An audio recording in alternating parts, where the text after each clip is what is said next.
বিসমিল্লাহির রহমানির রহিম। আসসালামু আলাইকুম। আপনি ইমাজিন করুন আপনি কার ড্রাইভ করতেছেন। হঠাৎ আপনার কারের সামনে একটি প্লেন ক্রাশ করলো। আশেপাশের সব কার ড্যামেজ হয়ে গেল।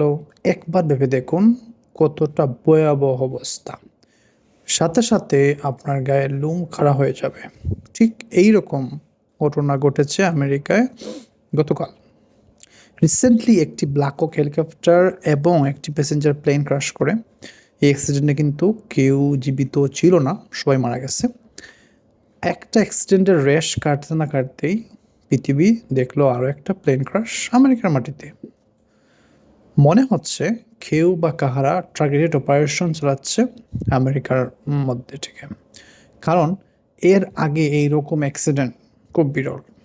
রিসেন্ট যে প্লেন ক্রাশ করলো সেটায় 6 জন প্যাসেঞ্জার ছিল। প্লেনের মধ্যে একটি অসুস্থ বাচ্চা ছিল, যে আমেরিকা ফিলাডেলফিয়া থেকে সিটি থেকে মেক্সিকো যাচ্ছিল। আরও একজন মহিলা এবং প্লেন ক্রু ছিল।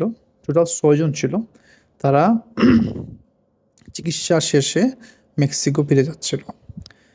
যে এলাকায় অ্যাক্সিডেন্ট ঘটে যায় সেই জায়গায় সব কিছু নর্মাল ছিল। কেউ ড্রাইভ করতেছিল, কেউ তার গড়ে ছিল, কেউ আটতেছিল, হোয়াটএভার। কিন্তু হঠাৎ বিকট শব্দে ব্লাস্ট হয়ে গেল এবং চারদিকে আগুন ছড়িয়ে গেল। মানুষ নিজেকে সেভ করার সময়টা পর্যন্ত পায় নাই। এটা এখনও ক্লিয়ার না যে কত ক্ষয়ক্ষতি হয়েছে। টোটাল 7 জন মারা গেছে অন স্পট এবং 19 জন আহত হয়েছে। হেলিকপ্টার এবং প্লেন ক্র্যাশের অ্যাক্সিডেন্ট থেকে ব্ল্যাক বক্স উদ্ধার করা হয়েছে এবং এটা ভালো অবস্থায় পাওয়া গেছে। একটি অ্যাক্সিডেন্ট সামাল দিতে না দিতেই আর একটা অ্যাক্সিডেন্ট।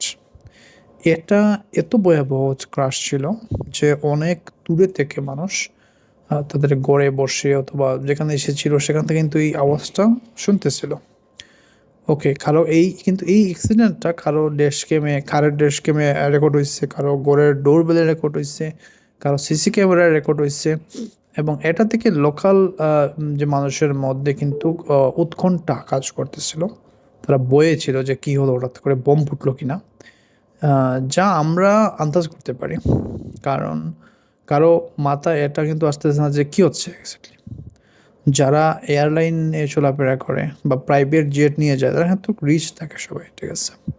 তো এটা কিন্তু প্রাইভেট প্লেনের ক্ষেত্রে রিচদের ক্ষেত্রে একটা প্রবলেম করা হয়ে যাবে, যেটা প্ল্যান থাকে। এয়ারলাইন প্লেনগুলোতে কতজন আন্ডারকভার এজেন্ট থাকে সেটা তো আন্দাজ করা যায় না। এটা বোঝা যাচ্ছে যে কোনো একটা গোপন শক্তি এটা করতেছে। আসসালামু আলাইকুম।